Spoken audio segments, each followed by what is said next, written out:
Women reservation bill गिर गया। कांग्रेस ने, समाजवादी पार्टी ने साथ नहीं दिया। इन सब ने तय कर रखा था कि हम किसी भी हालत में महिलाओं को विधानसभा तक और लोकसभा तक पहुंचने नहीं देंगे।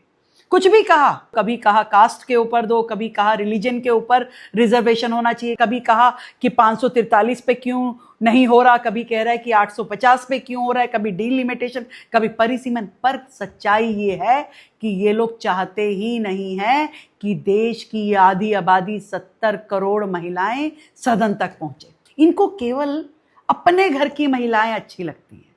अखिलेश यादव को डिंपल यादव और राहुल गांधी को सोनिया गांधी और प्रियंका गांधी। इसके अलावा भी महिलाएं हैं देश में, 70 करोड़ महिलाएं हैं। वो अपने हक की आवाज लड़ाई, वो अपने हक की आवाज उठा रही थी, पर आपको उसमें पॉलिटिक्स करनी थी। आपको नरेंद्र मोदी जी ने ये कहा कि दे देना चाहिए। 1971 में 543 सीटें इस देश की तय हुई। जनसंख्या कितनी थी उस समय?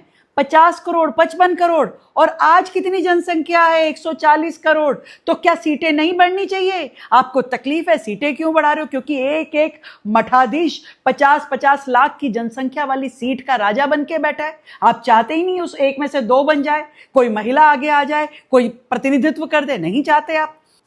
क्यों 1971 की जनगणना पे आधारित 543 सीटें हम लेकर के बैठे हैं? कंपैरिजन तो बहुत बड़ी बड़ी कंट्रीज के साथ में करते हैं। आज उनमें रिप्रेजेंटेशन देखिए, वहां महिलाओं का कहीं 50%, कहीं 40%, उससे ज्यादा रिप्रेजेंटेशन है। अपने देश में नहीं देना चाहते। हमारे देश की महिलाओं को आगे नहीं आएंगे। सब रूढ़िवादिता है। यह आपका महिला विरोधी चेहरा है जो आज देश की महिलाओं ने देख लिया।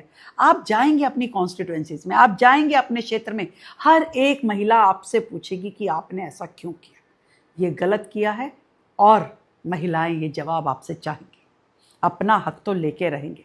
जय हिंद।